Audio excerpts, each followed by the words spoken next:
에스겔 17장 22절부터 보겠습니다. 22절 주 여호와께서 이같이 말씀하시되 내가 백향목 꼭대기에서 높은 가지를 꺾어다가 심으리라. 내가 그 높은 세 가지 끝에서 연한 가지를 꺾어 높고 우뚝 솟은 산에 심되 이스라엘 높은 산에 심으리니 그 가지가 무성하고 열매를 맺어서 아름다운 백향목이 될 것이요 각종 새가 그 아래에 깃들이며 그 가지 그늘에 살리라. 들의 모든 나무가 나 여호와는 높은 나무를 낮추고 낮은 나무를 높이며 푸른 나무를 말리고 마른 나무를 무성하게 하는 줄 알리라. 나 여호와는 말하고 이루느니라 하라. 아멘까지 보겠습니다. 오늘 말씀에는 그 백향목 꼭대기에 한 그 연한 가지를 꺾어 가지고 높은 산, 이스라엘 높은 산에 심겠다 그런 말씀이 나오죠. 이 백향목 꼭대기에 돋아난 그 연한 가지라고 하는 것은 지금 이 땅에 있는 모든 나무들하고 다른 차원에 있는 나무를 말하고 있는 비유입니다. 그 밑에 나와 있지만 24절에 들의 모든 나무가라고 했잖아요. 그러니까 들판에 있는 모든 나무, 이건 현재 모든 인간들을 말하고 있어요. 성경에서는 종종 그 나무를 인간들을 비유하는 용어로 씁니다. 들의 모든 나무는 이 세상의 모든 인간들을 말해요. 아무튼 이 땅의 모든 인간들은 높아지기를 바라죠. 높아지기를 바라고 또 항상 이렇게 푸르기를 바라지만 주님께서는 그 높은 나무를 낮추신다라고 하잖아요. 그리고 낮은 나무를 높이신다. 그리고 푸른 나무는 말리고 마른 나무를 무성하게 하신다. 그래서 이렇게 그럼 무슨 기준으로 높은 나무를 낮추고 낮은 나무를 높이십니까? 라고 물어본다면 그 하나님께서 어떤 인간을 높이고 어떤 인간을 낮추고 하는 그 기준 자체가 어디 있냐면 그 앞에 나와 있는 백향목 꼭대기에서 주님이 꺾으신 그 연한 가지예요. 바꿔 말하면 그리스도 예수의 주 되심을 위해서 누구를 왕으로 세우기도 하시고 또 왕이었던 사람을 저 밑에 아주 거지로 앉히기도 하신다고 하는 거죠. 우리가 왜 지금 이 모양으로 살아가느냐라고 한다면 예를 들어서 우리는 뭐 예컨대 좋은 차, 뭐 좋은 집, 엄청난 부를 이루고 살기를 바라지만 현재 우리 모습은 그렇지 않은 경우도 있잖아요. 물론 그런 것도 있겠지만 왜 우리는 또 아프리카 그 기아에 허드렛 사람들처럼 가난하지 않고 또 이렇게 정도 약간 부한지 그런 모든 어떤 기준점 자체가 사람에게 있지 않다는 거죠. 바꿔 말해서 아프리카에 사는 흑인 아저씨, 엉클 톰, 왜 당신은 흑인으로 태어나서 가난한 나라에서 그렇게 굶고 있느냐고 물어본다면 그 사람이 답을 말할 수 있을까요, 없을까요? 다 말할 수 없습니다. 반대로 미국에 있는 뭐 스미스한테 가서 스미스 씨 왜 당신 이렇게 돈이 많아서 물어본다면 답 못해요, 그도.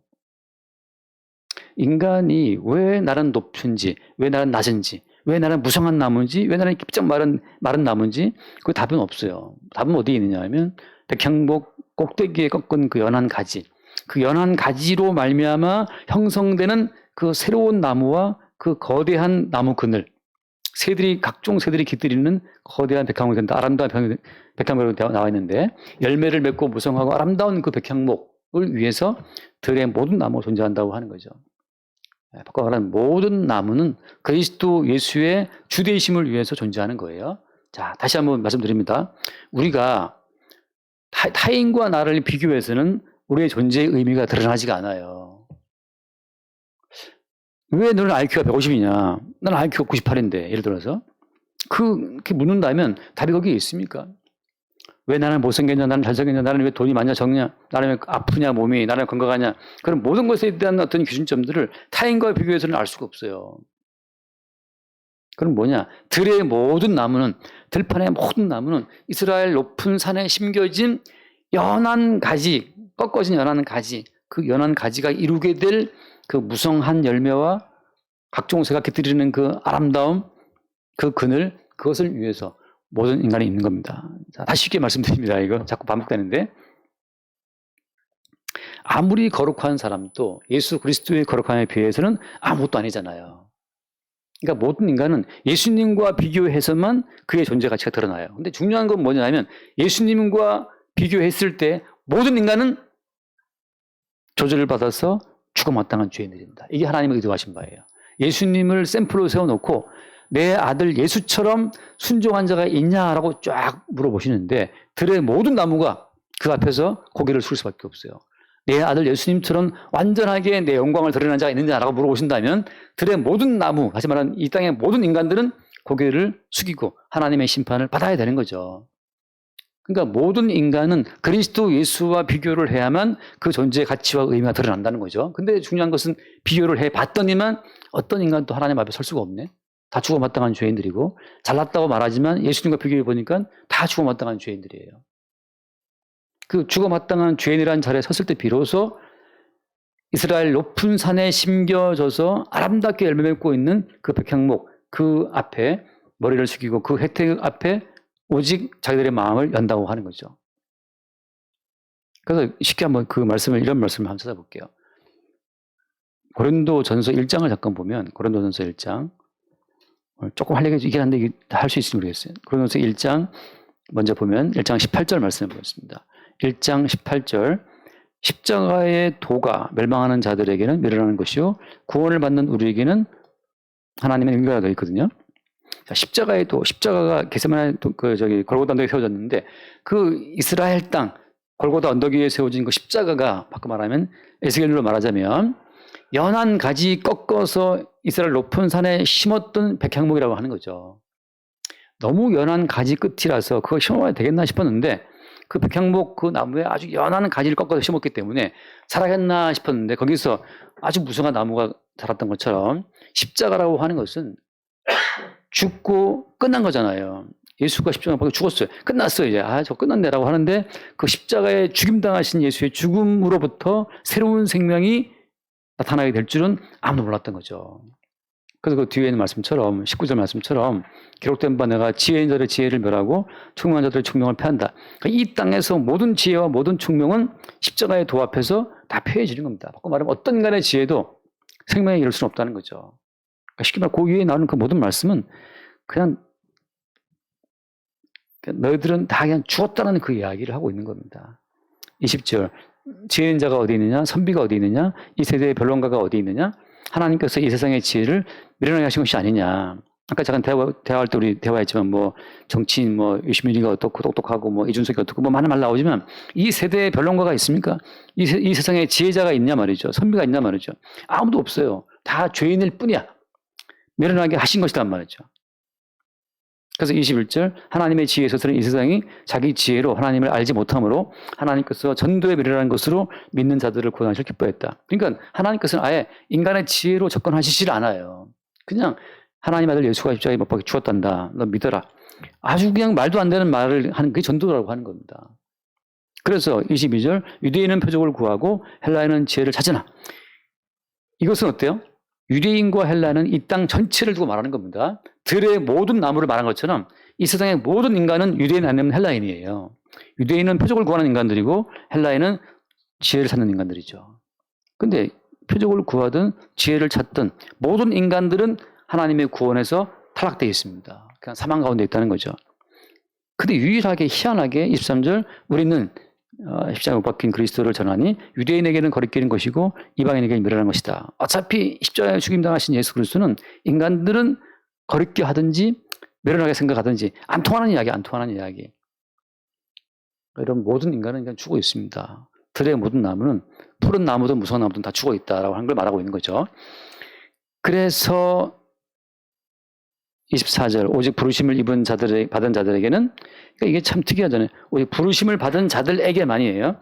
부르심을 받은 자들에게는 그 십자가 그리스도가 하나님의 능력이고 하나님의 지혜인 거죠. 그러니까 부르심을 받지 않은 자들한테는 아무리 십자가를 뜯어봐도 못 박혀 죽은 저 초라한 예수 그리스도 예수라는 사람이 무슨 메시아냐 말이죠. 이거 믿을 수 없어요.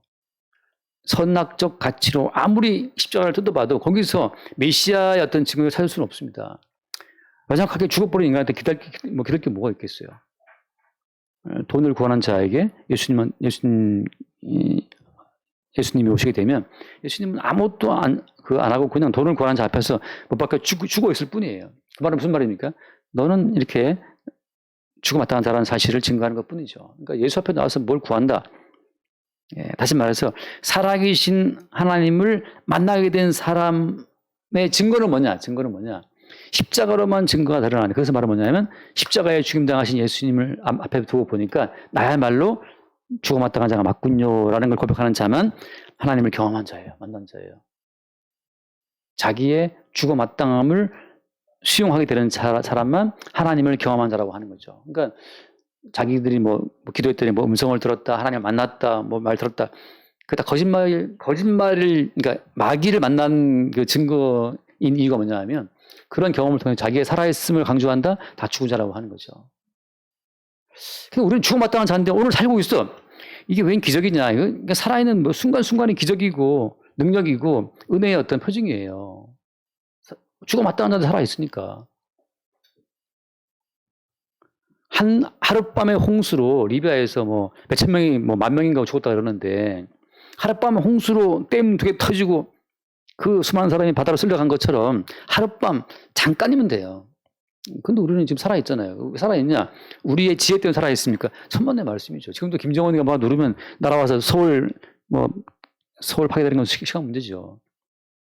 그래서 십자가를 통해서 하나님 경험한 사람들은 자기의 살아있음이 자기에게 있지 않다는 사실을 매 순간 보죠. 그래서 그 뒤에 말씀 한 번 더 읽고 넘어갈게요. 그 26절, 1장 26절. 형제들아, 너희를 부르심을 보라. 육체를 따라 지혜로운 자가 많지 않고 능한 자가 많지 않고 문벌 좋은 자가 많지 않다.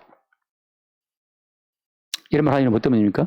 그런 육체의 지혜와 문벌 능력으로 존재하는 자가 아니라는 사실을 말하고 있는 거죠. 30절을 보면 30절 거기 1장 30절 너희는 하나님으로부터 나서 그리스도 예수 안에 있고 예수는 하나님으로부터 나와서 우리에게 뭐라고 했습니까? 우리에게 지혜와 의로움과 거룩함과 구원함이 되셨다라고 하잖아요. 그러니까 그 예수 그리스도가 우리의 지혜고 예수 그리스도가 우리의 의로움이고 예수 그리스도가 우리의 거룩함이고 예수 그리스도가 우리의 구원이라는 거죠. 정춘화의 지혜, 정춘화의 의로움, 정춘화의 거룩함 따위는 이미 저주받아서 끝났다는 사실을 말하고 있는 겁니다. 그래서 오늘 이렇게 돌아와서 그래서 들의 모든 나무를 주님께서 쫙 보시고 뭐 높다, 뭐 낮다, 뭐 이런 모든 이 차이점들을 주님께서 조정하시는데 그것은 오직 이스라엘 높은 산에 심겨진 그 한 새로운 나무까지 한 새로운 백향무 나무 그리스도 예수를 높이기 위해서 모든 인간들을 낮추고 높이고 하신다고 하는 거예요. 때로는 가난하게, 때로는 부하게 하신다는 거죠. 여기서 이제 우리는 우리의 모든 삶 전체의 토대 자체를 어디에 두는 겁니까? 그리스도 예수를 높이기 위해서 우리가 지금 여기 있다는 사실을 확인하는 거죠. 여기에서 벗어나는 사람들이 누굽니까? 벗어나는 사람들이 한번 잠깐 말씀 한번 읽어볼게요. 마태복음 16장. 마태복음 16장. 이 그리스도 예수를 위해서 존재한다는 존재의 의미를 놓쳐버리게 되면 인간은 살고자 해요. 살고자 하고 높아지고자 합니다. 이거 살고자 높아지고자 부자가 되고자 하는 그 모든 인간을 향해 주님 하신 말씀이 뭐냐? 16장 23절 말씀 16장 23절 예수께서 돌이키시며 베드로에게 이르시되 사탄아 내 뒤로 물러가라 이 말이에요. 아무튼 살고자 높아지고자 돈 좀 벌어보고자 관광 좀 해보고자 거기에 매일 순간 주님 하신 말씀은 사탄아 내 뒤로 물러가라예요.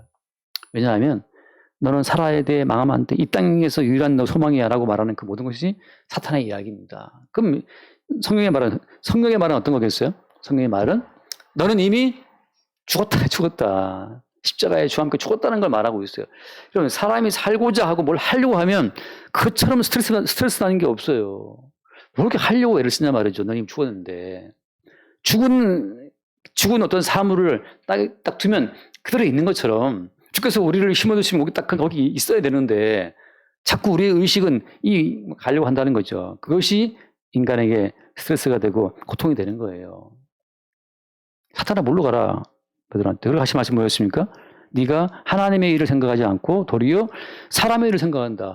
하나님의 일은 너를 십자가 못 박아 죽이고 이제 그리스도 예수의 생명으로 너를 움직이는 건데 너 스스로 살아서 너 스스로의 지혜를 가지고 너 스스로 인생을 만들려고 애를 쓰니까 그것이 마귀에게 휘둘리는 도구가 되는 거예요. 내 의도를 품고 내 지혜를 가지고 뭘 하고 싶은 게 많아.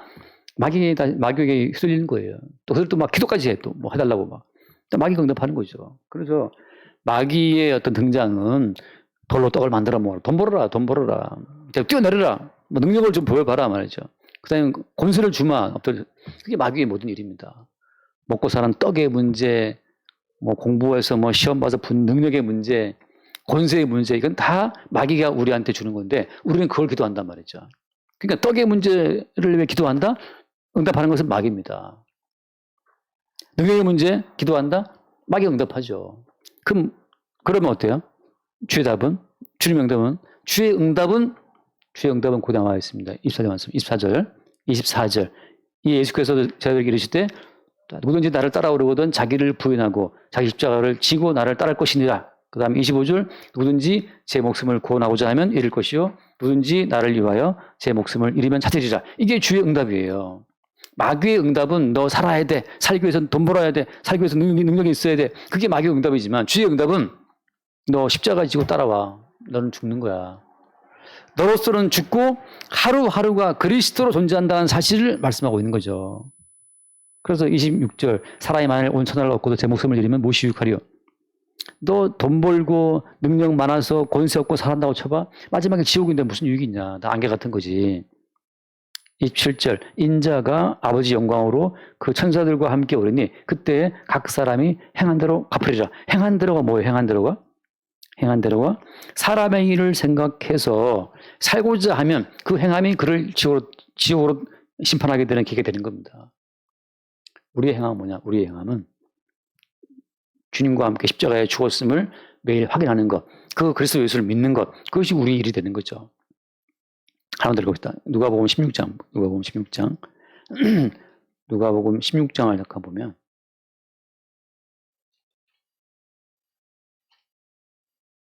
거기 13절 말씀입니다. 13절 누가복음 16장 13절 집 하인이 두 주인을 섬길 수 없나니 혹 이를 미워하고 저를 사랑하거나 혹 이를 중요히 여기고 저를 경히 여김이라.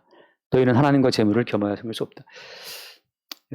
하나님과 재물을 겸하여 섬긴다고 딱 못서 박아놨는데 그 다음 무슨 말씀 나와요? 그 다음 말씀에 14절 바리새인들은 돈을 좋아하는 자들이라 이 모든 것을 듣고 비웃거늘. 바리새인들은 그렇게 경건한 사람들이지만 그들 내부는 돈을 너무너무 좋아하는 사람들이 왜? 이 땅이 그들의 유일한 소망의 근거지이기 때문에 천국이 아니고 그들은 이 땅을 더 좋아했어요. 그래서 돈이 필요했던 거죠. 그래서 주님 말씀하십니다. 그 다음 말씀 15절 말씀 예수께서 이르시되 너희는 사람 앞에서 스스로 옳다 하는 자들이나 너희 마음을 하나님께서 아시나니 사람 중에 높임받는 그것은 하나님 앞에 미움받는 것이다. 여러분, 사람 앞에 높임받는 것은 하나님께 미움받는 겁니다. 우리는 어때요? 우리는 십자가에 죽임당한 예수님처럼 낮아지는 것이 마땅하다는 거죠. 마땅하다. 그래서 어때요? 때로는 주님께서 우리를 낮추시는 자체가 이게 어마어마한 복입니다. 직업도 없고 돈도 없고 뭐 아무것도 없어. 너무 낮아져 있어. 그 자체가 복이에요. 높아지면 하나님 미워하세요. 그래서 아까 푸른 나무를 마르게 하시고 높은 나무를 낮춘다는 말씀했지 않습니까? 그 에스겔서에서 푸른 나무를 낮추시고 마른 나무는 무성하게 하신다는 것처럼 주께서는 우리를 낮추시는 거예요. 그 뒤에 말씀 16절 율법과 선지자는 요한 때까지요. 그부터는 하나님 나라의 복음이 전파되어 사람마다 그리로 침입한다. 하나님 나라의 복음은 그냥 우리를 죽이는 거기 때문에 하나님 나라의 복음은 십자가에 죽임당하신 예수로 우리를 죽음으로 끌어들이는데 그 죽음 속으로 끌려들어가는 그 사람들이 천국을 침노하는 자예요. 참 아이러니하죠. 이 땅에 높아지게 되면 하나님 미움받고 그냥 지옥 갑니다. 그러니까 주님께서는 부전히 우리를 낮추시고 또 낮추심으로 말미암아서 십자가에 죽임당하신 예수님이고 십자가의 그 과정으로 우리를 다 담으시는 거예요. 그래서 참 어떻게 보면 결론 같은 이야기지만 주께서 우리를 끌어가시는 어떤 그 여정의 마지막은 그 십자가라고 하는 겁니다. 십자가에서 우리 자신을 죽이는 거예요. 그러니까 왜 우리를 죽이는 겁니까? 아까 말한 것처럼 우리는 이미 다른 차원의 생명이 있기 때문에 다른 차원의 생명. 아까 창세기 공부한 것처럼 야곱이 그토록 살기를 바랬으나 진짜 생명은 요셉이 다 준비해놨단 말이죠. 우리는 그렇게 살고 싶어 하는데 돈도 벌어야 되고 뭐도 해도 많이 꿈이 있지만 진짜 우리를 살게 한 영원한 생명은 예수님이 다 준비해놨어요. 그걸 뭐라고 한번 읽고 마칩시다. 골로새 3장에서 그걸 이렇게 표현하잖아요. 골로새 3장 1절부터 보면, 골로새 3장 1절을 보면은, 그러므로 너희가 그리스도와 함께 다시 살리심을 받았으면 위의 것을 찾으라. 거기는 그리스도께서 하나님 우편에 앉아 계신다. 위의 것을 생각하고 딴 생각하지 말아라. 그 다음에 3절 봅시다. 이는 너희가 죽었고 너희 생명인 그리스도와 함께 하나님 안에 감추어졌습니다. 우리의 생명은 하나님 안에 감춰져 있어요. 그리스도와 함께 하나님 나라에. 그럼 지금 우리가 막 돈 있어야 살고 가난하면 죽을 것 같고 막 이건 뭐예요? 이것은 땅의 목숨인데, 이 땅의 목숨, 마치 중고차처럼 낡은 목숨이라고 하는 거죠. 이 낡은 목숨은 아무리 지키려고 애를 써도 결국은 이 낡은 목숨은 무너지게 되어 있습니다. 그렇죠. 언젠가는 호흡 끊어져요. 언젠가. 돈이 몇 조 원 쌓아놔도 막을 수가 없어요. 하루 한 끼 양식 주시면 감사함으로 먹으세요. 스티브 잡스가 몇십 조를 쌓아놓고도 죽잖아요. 여기 관정 이종환 선생도 몇 조 원 쌓아놓고 죽었잖아요. 그 돈이 많은데 왜 죽었을까? 돈이 있다고 사는 것도 아니고 없다고 죽는 것도 아니에요. 주께서 원하시는 때 그만 가자 그러면 몇십 조를 쌓아도 가는 거죠. 그럼 자꾸 우리는 어떤 화상에 속고 있는 거예요. 돈이 있으면 살지, 돈이 있으면 쪽팔리지 않겠지. 아닙니다. 돈이 있어도 흔히 말하는 수치를 당하는 거고, 이미 우리의 생명은 그리스도와 함께 하나님에 감춰져 있기 때문에, 야곱으로 치면 이미 야곱이 살 길은 저기 요셉이 준비해 놓은 그쪽에 있어요. 우리의 모든 생명이 이미 주님이 준비해 놓은 그쪽에 있다는 거죠. 그걸 알기 때문에 편안하게 우리의 이 목숨이 망가지든 말든 그리스도 예수를 증거하기 위한 용도로 잠깐씩 돈도 주고 잠깐씩 가난하게도 하고 잠깐씩 뭐 되기도 하고 안 되기도 하고 엎어지기도 하고 하게 하는 거지. 우리를 위해 한다고 치면 우리가 얼마나 살겠어요, 이 땅에. 그 옛날에 쟁쟁한 왕들 다 죽었는데, 그 쟁쟁한 왕들 지금 살아있으면 다 죽지.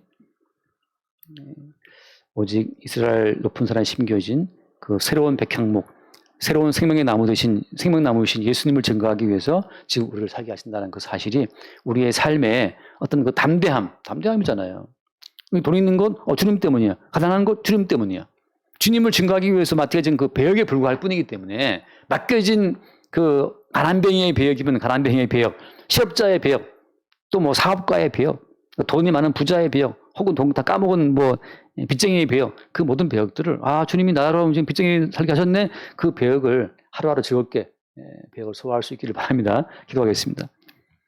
주님 감사합니다. 이미 진짜 생명은 그리스도와 함께 하나님 안에 감추어 두시고 이 땅에 한시적인 목숨을 갖고 살게 하시니 감사합니다. 이 잠깐 있는 목숨이 진짜 생명인 것처럼 우리를 미혹하는 마귀의 거짓말에 속지 않게 하시고, 늘 우리를 책망하사 깨어나게 하셔서 이미 우리의 생명은 저 주님 나라에 보관되어 있고 지금 있는 이 일시적인 목숨으로 그리스도 예수를 증거하는 용도로만 사용될 수 있도록 우리를 새롭게 인도하여 주옵소서. 주의 인도하심을 바라며 우리 주 예수로 그 이름나이다. 아멘.